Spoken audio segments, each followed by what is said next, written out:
She's a fashion blogger, model, and entrepreneur. She's amazing. The latest tips on fashion, beauty, wellness, travel, and her lifestyle. And now, here's the founder and creator of NotBasicBlonde, Olasha.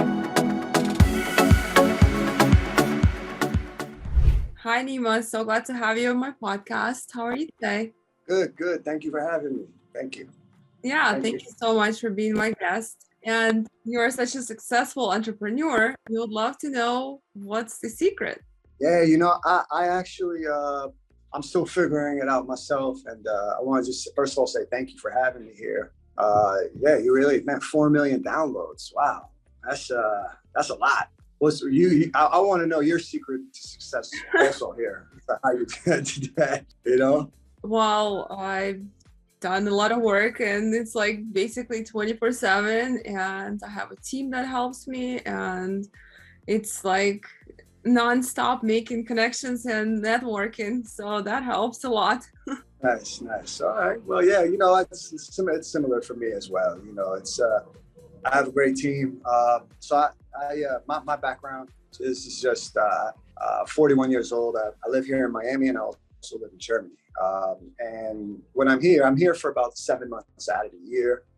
Here in Florida, we have a special tax situation, which is much easier than in Germany, which is a much higher tax rate for high income individuals. So here we have no state. So if I'm here, there's something called the 183-day rule. So if you're in Florida for 183 days, you can actually qualify for having Florida as your tax domicile. But as an American citizen, I'm marrying a German woman this summer, and she's pregnant. So in September is our due date for our daughter.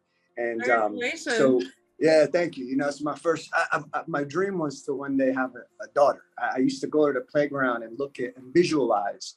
This actually helped me in business too, but I would visualize one day being a man playing with my daughter's cheeks at the playground and having her walk and fall. And now, finally, I'm 41. I didn't know if it would ever happen. I mean, I would literally go to the playground and just watch this and visualize that one day I achieved this goal. I want this. I want this to be me. Just watch, visualization technique. And then when I found out my lady is pregnant, it was a surprise. I didn't see that coming, and then find out that it's a girl. I mean, it's just she just went to the doctor yesterday. Everything's good, and I'm just preparing for that. But I use that for preparation. I use that visualization in business often. I visualize what I want, and people. It sounds corny that people do that, but it actually works. It's worked for me. I forgot. Oh yeah, so Germany. So in Germany, I'm an American citizen. So as an American citizen, I'm taxed on global income. It doesn't worldwide income, no matter where I live. It's one of, I think, maybe of 2 countries in the entire world that essentially has that for American citizens. So I don't want to give up my American citizenship. I have but I can still have residency in Germany. So basically there's tax treaties and such, but this is just my situation. So I stay here 183 days. She went back earlier. I'm still here until next month. And saving money on taxes is something that's, as your income goes higher, learning how to legally avoid taxes is something, rather than evade taxes, is something that'll help you put more money right back into your business, lend more money, invest more money, and grow it. So I would say one way that I've grown is just networking and experimenting and trying out new ideas. And that's it, really. Just keep trying. I've been in a bunch of businesses. I was in nightclubs. I was in real estate, private equity, extensive private equity background, doing financing of deals, debt.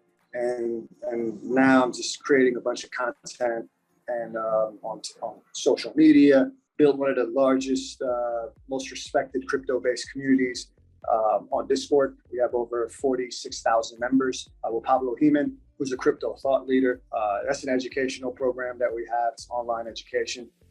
And that valuation now is at about, that around 8 figures. So based on the EBITDA that we have. So, and the multiples that are going for companies in the online tech sector. So So that's it. That's incredible, and I'm so glad you're having a daughter. Usually guys are so passionate about like dreaming about having a boy, but you're having actually a daughter. That's amazing. And I've just been in Germany recently. I had to spend a month in Frankfurt because I had to evacuate my family from Ukraine, and they had to get their visas, so we had to be in Germany. And because of the mistake of technical error of USCIS, we had to be there stuck for like a month.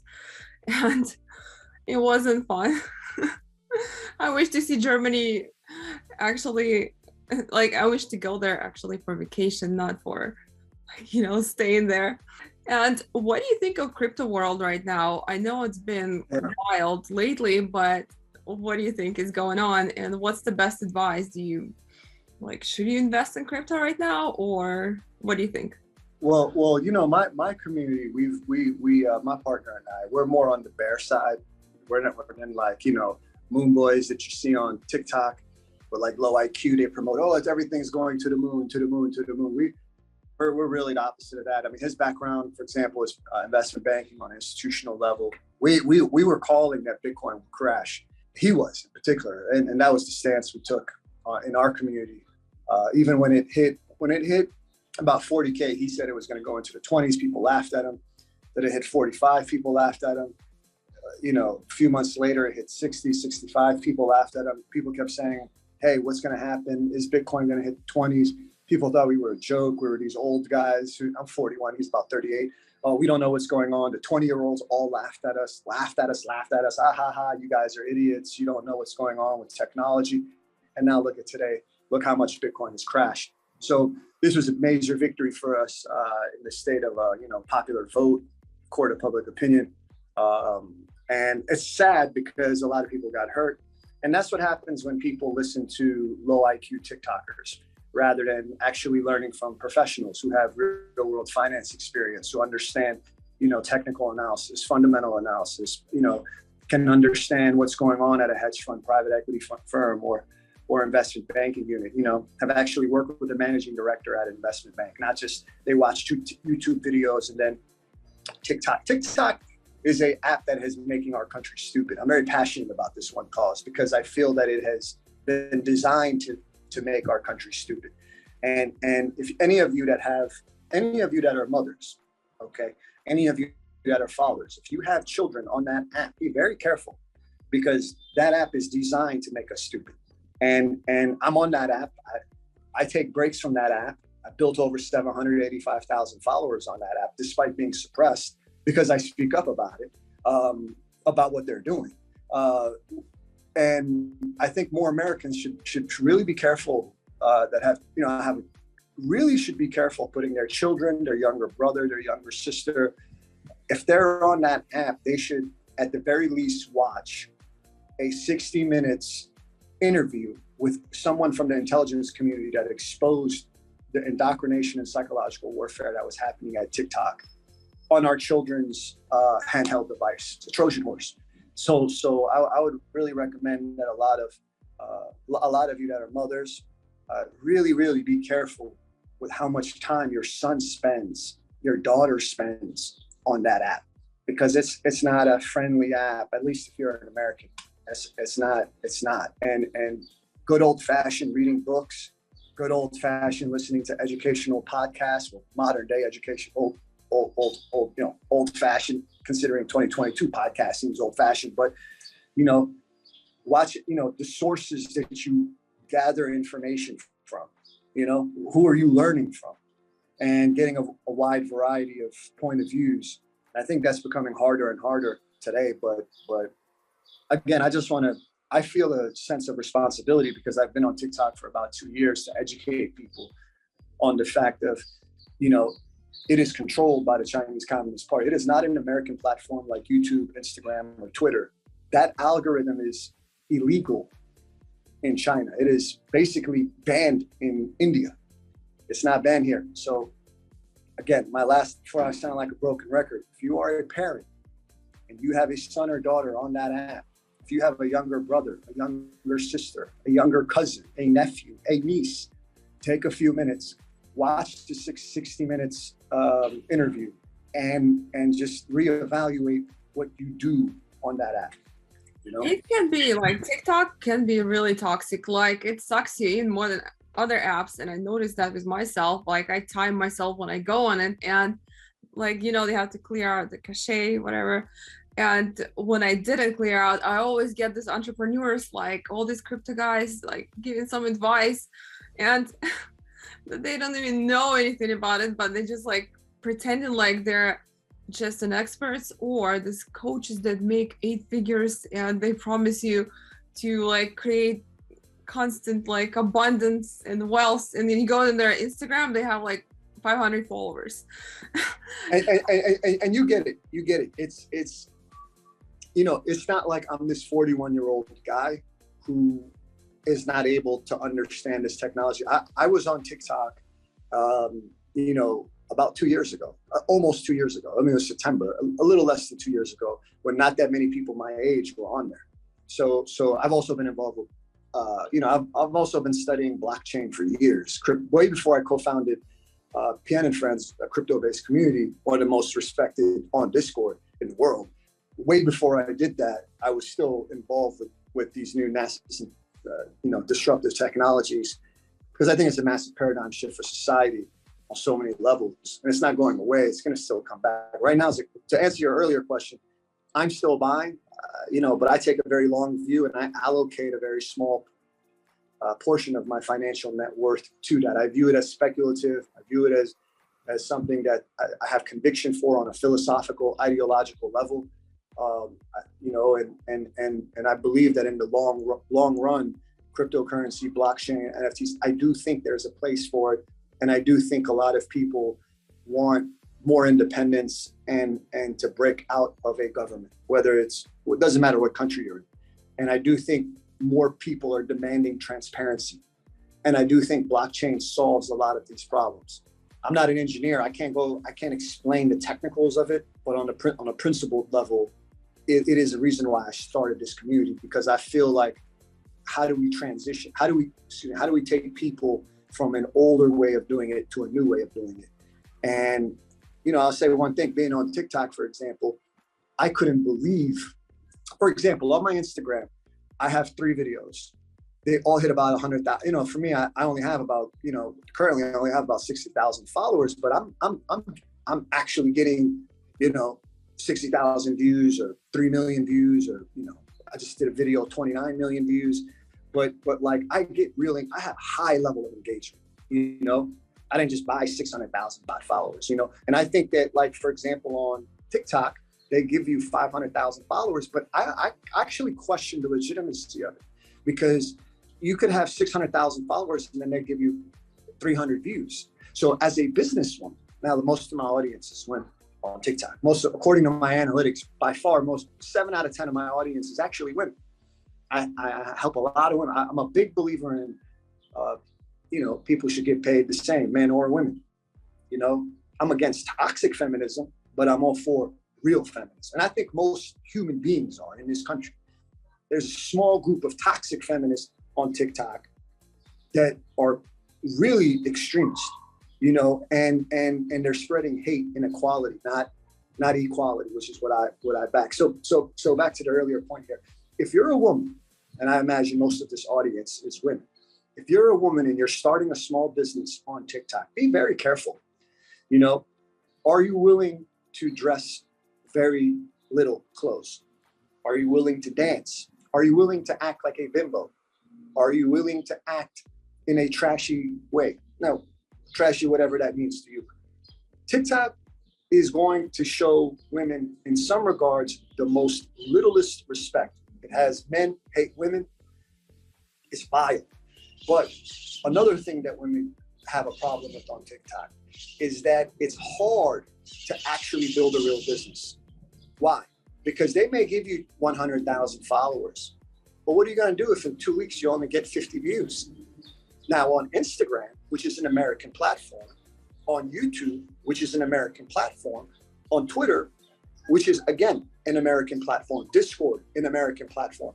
You can be a woman that starts a small business, you make a capital investment, you build a real business, you behave like a professional, a respectable professional woman, the way I'm going to raise my daughter at least. All right. And you can build a real business. You might have 10,000 followers, but guess what? It's real. Rather than having 200,000 followers on TikTok and you only got 80 views. And then next week you got 3,000 views. There's no consistency. They can just take it from you. And their algorithm is based, so you need them and you need to do trends. You need to act like a cocktail waitress. And I respect cocktail waitresses, but I'm just saying, do you want to be a cocktail waitress? Maybe you don't. So Instagram, I think, shows more respect for businesswomen that are professionals. I have a professional community. And the woman actually who helped us build our secret weapon is a woman. She's a former executive at Sony. Pablo Heman and I are on the content creation side, but the woman that helped us build our company, which literally from day one, which would not be here, which now we have so many, we have created so many jobs, again, thousands of people, was a woman. And she feels very strongly about it, as do I, about having the image of professional women promoted. We specifically avoid having the kind of commercials that show a cocktail waitress promoting crypto. It's disgusting. And to me, I find that actually to be, in a way, pseudo-misogyny. I feel like that. I support women. So we make it a point to have great examples of professional business women that are on our team. Because that goes along with my principles. That is exactly how I will raise my daughter, to be a professional, to demand to be respected as a professional based on the merit, performance, and her attitude. That's it. Demand respect because her performance is so good, but she's professional, she's strong, she has a great attitude, and she demands equal pay, not more, not less. And she gets, I'm gonna raise my daughter like a Viking, like Lagertha, I say, when I see a woman, I want something like that for my daughter. And you're like that. So I could see why they might not promote you maybe. I wouldn't be surprised. I don't know if you have TikTok, and I wouldn't be surprised. I do have hard time on TikTok, and I'm not surprised. Yeah, I'm actually not surprised. To ask you, how did you grow so fast on TikTok? Because it's not like Instagram. No, not at all. And sometimes you actually post the quality content, which is beautiful, and it's not as as promoted on the app. And then you see this dirty, unedited, terrible videos, and they're on the top of the page. They have millions of views. Yeah, I think there are a lot of really talented entrepreneurs, especially women that are on TikTok that have been completely overlooked. And it goes back to TikTok being controlled by the CCP. It rather than promoting women the way YouTube does, Instagram does, Twitter does. And when I say women, I mean professional women. I mean specifically professional business women. And instead of promoting that image and wanting those kind of women to do well, you have to act like this on TikTok to do well. And by the way, the women that I've noticed that they promote on TikTok are also the most nastiest, toxic feminists. It's not the feminists that men and women all can say, oh, okay, cool, women's rights, equal pay, real equality. No, it's the type of women that are antagonizing the men, right? And then it's really by design what's going on there. Whereas on Instagram, I don't feel that, right? On Instagram, you have 1.7 million followers. It actually gives you a fair opportunity to compete. That's why I really think all Americans should be rooting for these American platforms. Because if TikTok wins, what do we have left? All our men hate women. But all our women are. Everyone is saying that it's such a great app to grow your business, and it gets a lot of exposure. Even just if you have a brand, people can get a lot of exposure. I mean, some way yes, and some way no. But Instagram is very strict about blocking people, restricting people from comments and all this. TikTok is okay. They start getting there, but at first it was not really like that. I would say TikTok is great for business when it's great for business, but it can be bad for business at any given point. I mean, there is no consistency there. That's really what I say to all the women that are listening to this. Do not put all your eggs in that basket.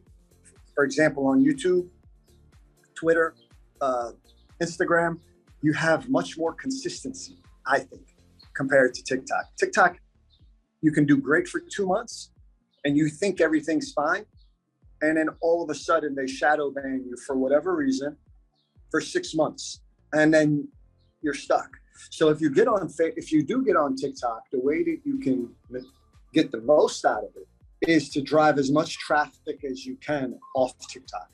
Go on TikTok, put your 3 videos a week if you want, whatever it is. I'd say put 3 videos a week, or if you want 3 videos a day, I don't know, it's up to you, personally. I don't believe a lot of the BS that people say about TikTok, like, oh, you gotta do this, that. I don't listen to any of that bullshit. I just do what I want. If it works, it works. If it doesn't, it doesn't. I don't care. I just do it. And I think that works better than trying to be fake, phony. That someone like reads a book, and then they read the book and it says, "Oh, be a storyteller," and then they act like a storyteller, but it's like a fake story, as if, "Oh, when I was 12, my dad left me, and then I cried, and then I became successful, and I worked at this job, and then I lost everything, and I was at Taco Bell, and then and it's like a fake sob story. And it actually kind of like similar to my life story. No, I'm sorry. No, fine. I'm just saying. No, but I'm just saying. But if that's really your story, that's good. Yeah. Some people think. No, but I'm just saying.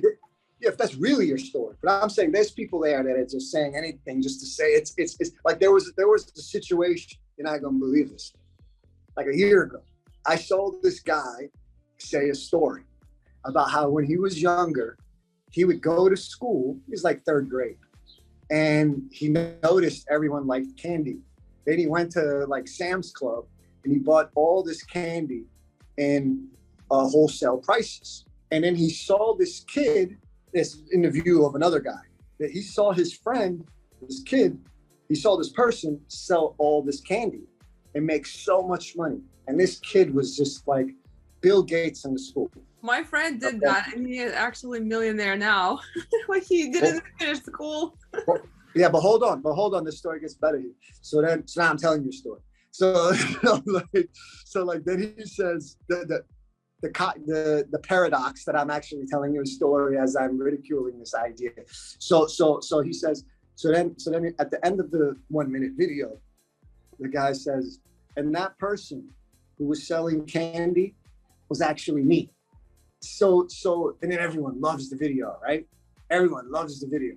And it's like, wow, that's what you did. Wow, right?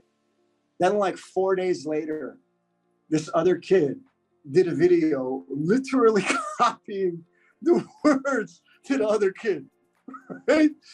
And then he went viral.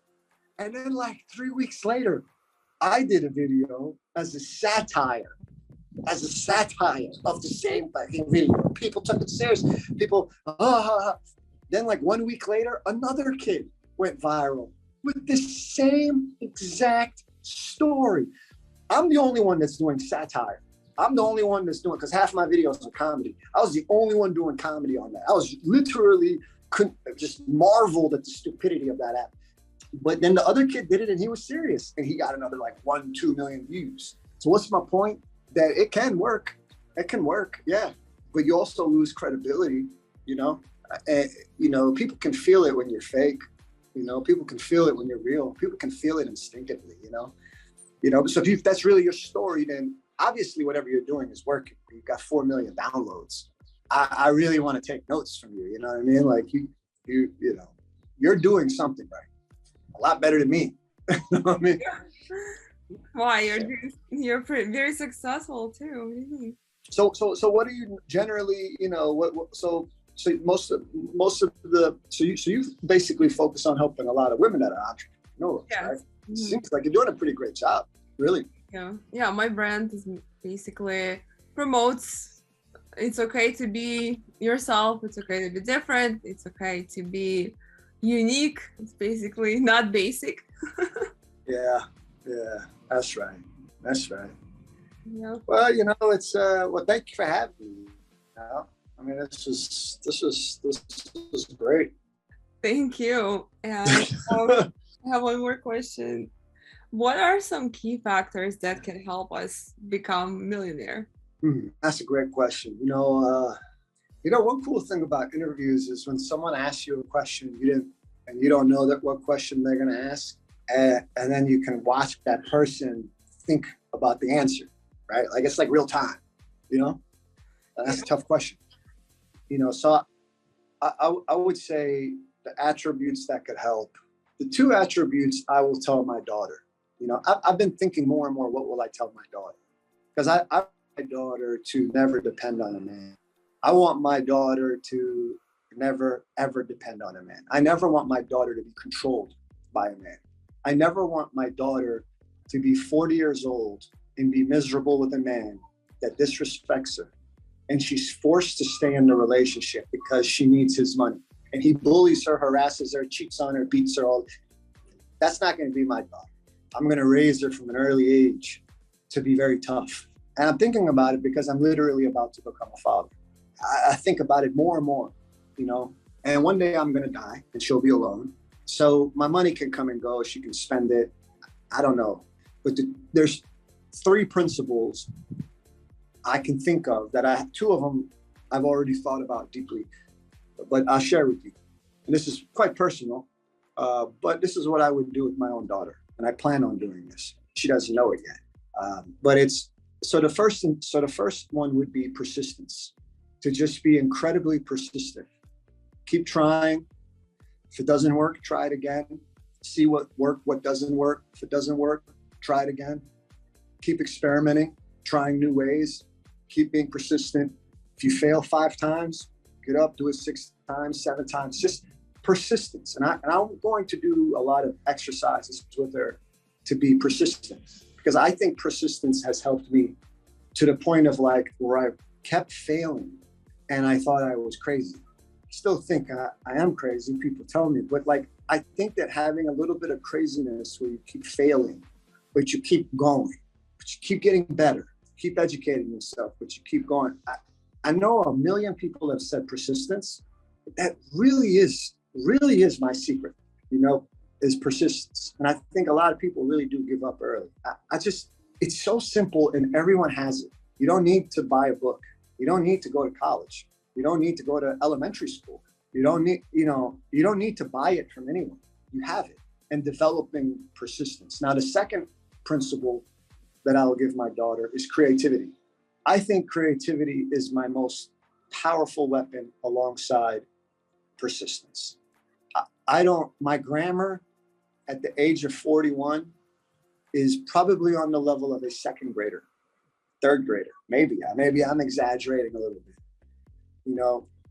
People make fun of my grammar. I don't care.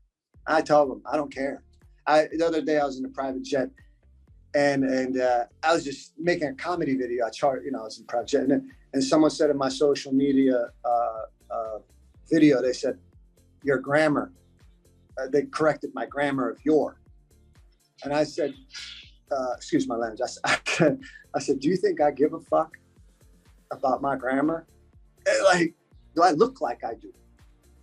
And I've never gone to a bank and someone says to me, how's my grammar? Never. I've never gone and made a deposit at the bank and someone says, I won't take your money because of your grammar. I focus on math and creativity. I didn't do well in school. So for me, my creativity and imagination brought me answers that I could only dream possible. A lot of times I don't know what I'm doing because I don't have that high level of an education. So because I don't have a high level of education, I've been forced to use my creativity to outsmart people that are my competitors, and creativity is really my secret, it's keep trying to find a new way of doing things. Don't copy me, for example. Don't copy your competitor. Don't copy. I try not to copy anyone. You know, like I have people who watch my content and then they copy me. That's the worst thing to do. That's the worst thing to do, because you're not, if you really want to copy me, you would copy me by being yourself, same way I am. That's really the way. And if you're being yourself and you can't be popular, then partner with someone who can. You know, like if you're not popular on social media, partner with someone who can be. Don't force it. See, I wish I could do good in school. I can't. So I left college. I couldn't do well. It was impossible for me to get like a D. You know, it's like, and I didn't enjoy it. I left. Now, if I was good at it, I would probably be sitting here telling you that me going to law school was a great decision. I would have gone to law school. I would have gotten an MBA if I was good at school. I wasn't. I was awful. So it'd be easy for me to tell you that school was a stupid decision. It would be easy for me to tell you college is bad. Yeah, but in reality, college is bad because I sucked at it. If I did great at it, I would tell you college is something everyone should do. Why? Because it feeds into my ego. I'll be honest. If I did well in college, I probably would I would probably say it was a great decision. I don't think, but I didn't have that. now even it's a great decision. I think I wasted kind of my time there because yes and no, because I actually done 9 years of IT project management prior to start going blogging full time. And mostly what I studied there actually helped me in business because I had business degree. But actually going there, I wish I started sooner what I'm doing now. And I wish I didn't like do this 9 to 5 because that was like a huge waste of time. And with creativity, I wish I started earlier expressing myself because I had so much outside noise that were like influencing me and did not let me to express myself in the way I wanted. So yeah, I mean, if you can learn well, I think there's a lot of things you can learn. You know, I just didn't learn well, so I rely on creativity, imagination. I still do till this day, and I think imagination is something we all have. Creativity is all we all have. You know, some have more than others, but I think it's something that everyone can benefit getting a little bit more of. So I would say that's that, and then the third principle is integrity. You know, I'm of the belief that people don't really care how good you are at something.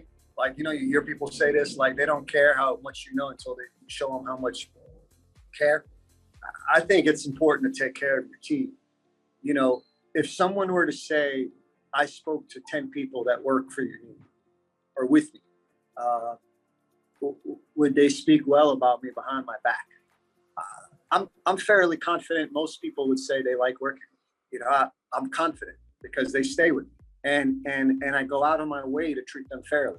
Do I think there's some people that'll say they hate working with me? Yeah, of course. But I think the majority are happy, you know? And if you take care of your team, really, like, it really, business takes care of itself. That has worked for me. You know, like I focus on the root. Take care of my team. Take care of my team. They take care of my customers. When I go to a restaurant, if I go to a restaurant and I see the staff is spitting in my face, treating me like a dog, ignoring me, mad attitude, awful food, awful presentation, I think the managers and the owners treat their staff like shit. I really do. Because I think if the owners and the management treated their staff well, they would attract better people. I mean, well, we're all equal, but people with a better attitude and more professional people, even with the same pay. You don't have to pay them.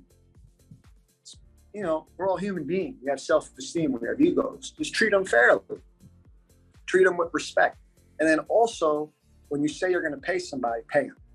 Don't make it like, oh, it's a second job just to get paid from someone. Like you do great work, and then it takes you 3 fucking weeks to go get paid, and then you keep emailing and texting and email. Hey, did you get my invoice? Did you get my? Don't make it a job for the person.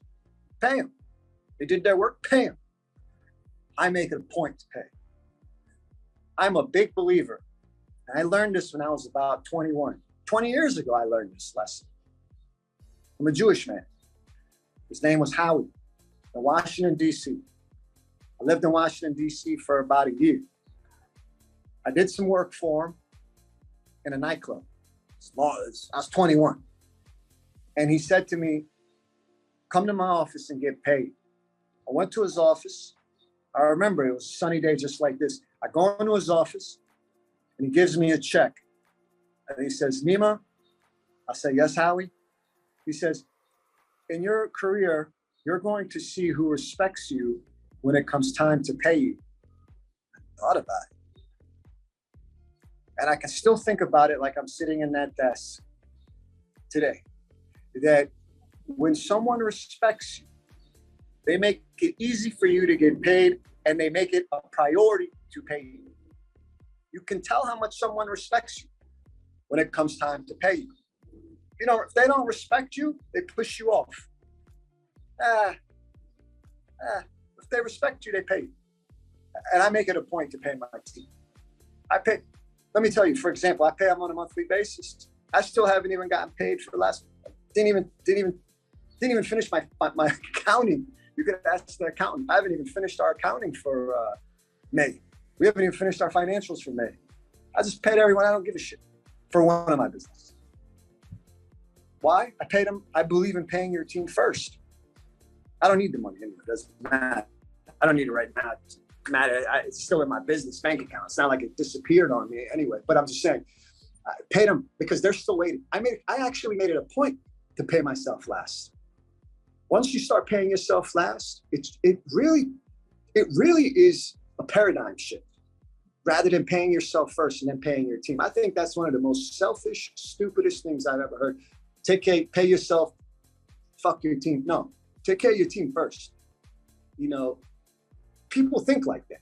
A lot of people think like that. And it's the worst thing to do because you're not feeling the suffering of your staff. For your staff, getting their $7,000 salary that month, that's their rent. That's their groceries. That's their car insurance. That's their gasoline. That's them going on vacation. So when you delay it 1 week, maybe they didn't save that much money. Then you screwed their plan. You know, pay them. Pay them when you say you were going to pay them.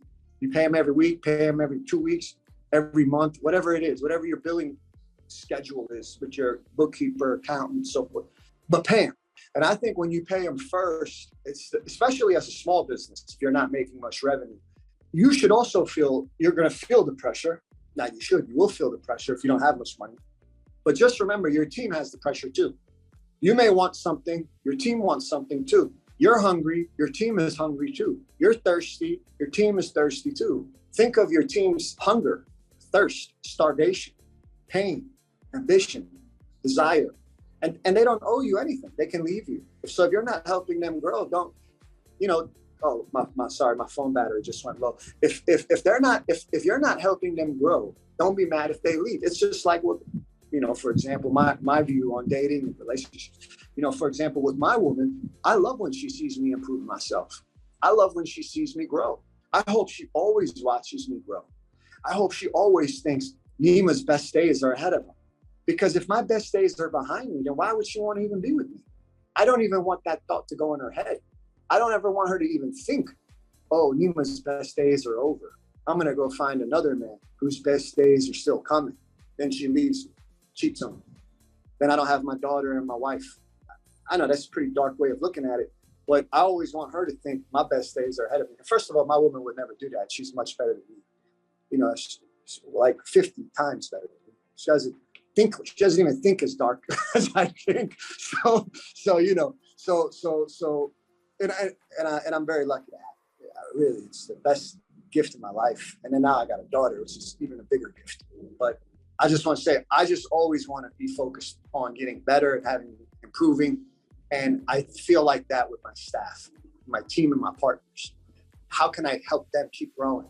If you can do business with integrity, where you treat them fairly, you pay them well, meaning a fair competitive wage. You don't have to overdo it, but you also pay them on schedule. And in addition to all of that, you help them grow. They don't leave. Most of them don't. I have so many people that are with me for years. Why would I screw someone over? Then I have to go build trust with another person. It takes so long to build trust with someone on your team. When you start doing business, you don't really know someone until you make money with them, you know, and then in dating before you sleep with them, right? Like you get to know, or you travel with them. You travel with a friend, you get to know them. You get on the airport with that person, you go to the airport, you get on a flight, or you date someone, you sleep with them one night, you know, or in business, you make money with them.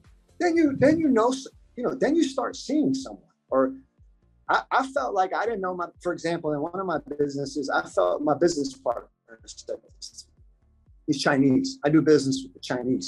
And he said to me, it's a beautiful country. I've been to China. Despite my views on the CCP, I love China. I've been to China twice. There are a lot of patriotic Chinese Americans. I'm against Asian hate crimes.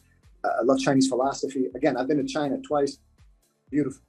My father's been to China. He's done business with the Chinese. My views on the CCP is separate from everything else. I'm against bigotry of all forms. So I just wanted to clarify that. But this one of my partners, Chinese, I do ongoing business with Chinese that are not even American, not Chinese like the guy lives in Alpharetta, Georgia, a suburb of Atlanta. No, China like overseas. And Chinese man said this to me. He said, we got in an argument once, me and this Chinese man. And he said to me, he said, Nima, and he spoke with his accent, you know, he said, Nima, in my view, you haven't really started your business relationship until after you've had your first argument. And after that, we began our real friendship, our business relationship. And he's one of my business partners that I do business with today. He's an amazing person, incredible work ethic, incredible tenacity, dedication. To this day, I still do business with that one business partner. I still work with him.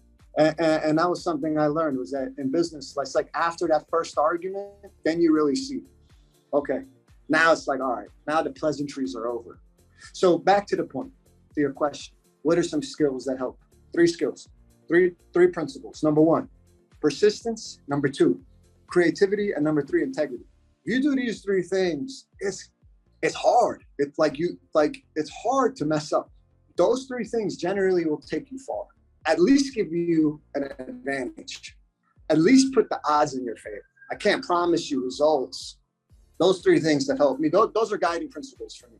And now lately, I actually think more and more that my grandma passed away this year. I think, would she say to me in her voice and her sound, my grandma's side of the family is from Jerusalem. I'm mixed Iranian and Israeli.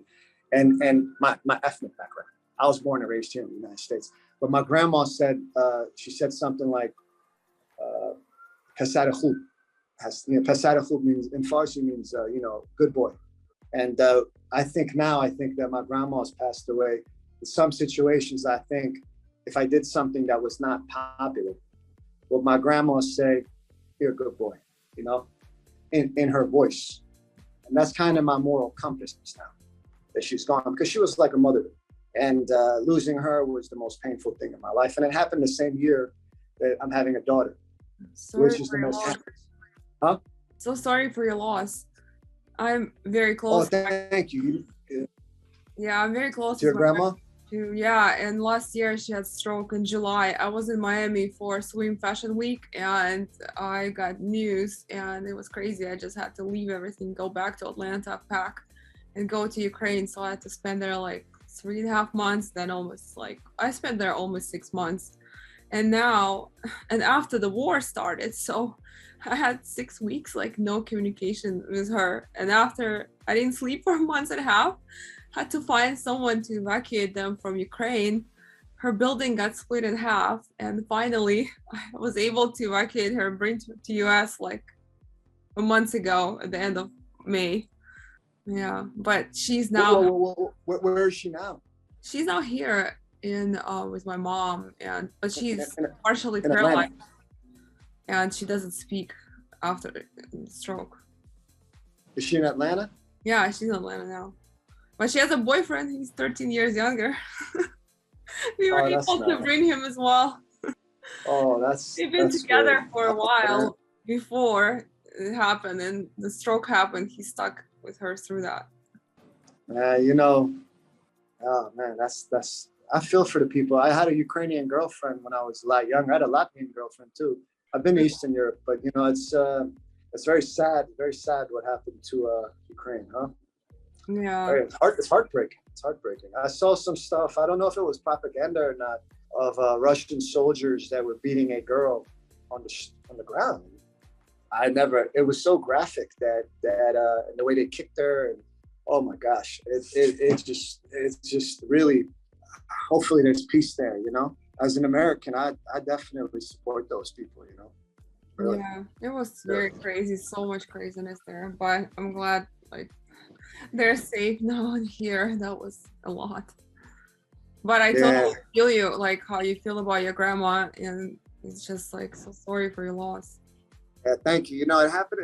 It really, it's like cognitive dissonance that it happened to me. Like it's the happiest moment that I'm having a daughter, and then the other moment is my grandma passed away. You know, the darkest. So it's surreal. It's like right now it's a sunny day. Every day feels like it's a sunny day now, but there's a tsunami coming that's going to just wipe out the island. And you're watching this video on social media. It's a beautiful sunshine. You see a palm tree, right? And you're thinking like, oh, that's beautiful. But then there's this like massive tsunami coming that's about to just kill 10,000 people. And that's how I feel. It's like every day now for me for the past month and a half, roughly 5 weeks or so, has just been like a tsunami. It's the greatest day of my life, and it's the darkest day of my life. It's the most surreal experience, you know. So just try to take it one day at a time. You're very lucky you can see your grandmother. You get an opportunity today or tomorrow, you know, you go give her a kiss, a hug, pinch your cheeks. Do it for me. But you know, and I'll vicarious. She doesn't speak, and she can only she can understand everything, but she can't speak. It's not like she was the same as she was before. It's basically we kind of lost her, but not really. But we are even happy that she's like that and she's alive. So, but it's hard. My grandma, when she was in the home before she passed away, I remember, despite the fact that she couldn't really talk, once she held my hand. And after my visit, I was about to leave, and I was holding her hand, and she was holding my hand, and I was about to leave, and then as I was about to leave, she grabbed my hand stronger, and but then I left, like, you know, a few minutes later, and I still think how much I wish I could still keep holding her hand. But I'll never be able to hold her hand, and she'll never kiss me for the rest of my life, and I have to live with that, you know. So even if, and it's pain, it's agonizing. So I would say, even if your grandma cannot talk to you, you just going there and she can hear it. Maybe she can just hear you. You can hold her. It's still something. Even if it doesn't do much for you, maybe she can feel it. Because I remember my grandma, when she couldn't talk, and I said her name before she passed away, within a few days, I remember when I told her how much I love her. I said basically in another language, I said how much I care for her. I love her. I remember she was like this. Her eyes went up like this. Her eyebrow went up like this. Like that. Like she could hear me. She couldn't talk, but it was like she could hear me. And I hope that gave her something. You know, so you being there for your grandma, you're never going to regret it. Even if she can't talk. Maybe she can hear you. Maybe she can feel you touch her. She can say yes or no, but she can't really have the conversation. She can't say what she wants, you know. She'll be happy when she sees you. Yeah. She'll be happy when she sees you. She was kissing my hands the other day when I came by. I was there yesterday, and yeah, it was crazy. I'm jealous, but I'm happy for you. You know? So thank you. That's enjoy take advantage of that as much as you can while you can. As much as you can while you can. You won't regret it. You won't regret it. Thank you. And I know, like, hard to lose loved ones, but you know, they're always with us. They're still with us. They, you know, even if they're gone, they're still present. That's like when I lost some of my relatives and my grandpa, that's what I always remember. It kind of helps me to cope with it. Yeah, that's kind of how, I feel like she's going to be in my daughter. Yeah. A little bit of her is in my daughter. Yeah. That's for sure. Because there is like kind of, I don't know why, but it's always happens in the family when someone dies, there is always a newborn in the family. It's always like that. I've seen this with my friends happening in their families, and like my relatives, it always happened like that. You know, when someone passes away, there is newborn coming. Yeah. Wow. I'm happy you told me that. Yeah. Makes me feel a little better, yeah. Well, hey, you know what? Thank you for having me. Really. I want to say thank you again, and I look forward to listening to this podcast, watching it, you know? Yeah, thank you. And where can all listeners find you? Social handles, all the information? Do you offer any courses or? No, I don't have anything. My Instagram, Nima Yamini, NIMAYAMINI, Nima Yamini on Instagram. And I do a lot of business content, mindset content, but I also do a bunch of comedy videos, skits and stuff. But yeah, I'm on Instagram, and again, thank you very much for having me. Appreciate it. Thank you so much.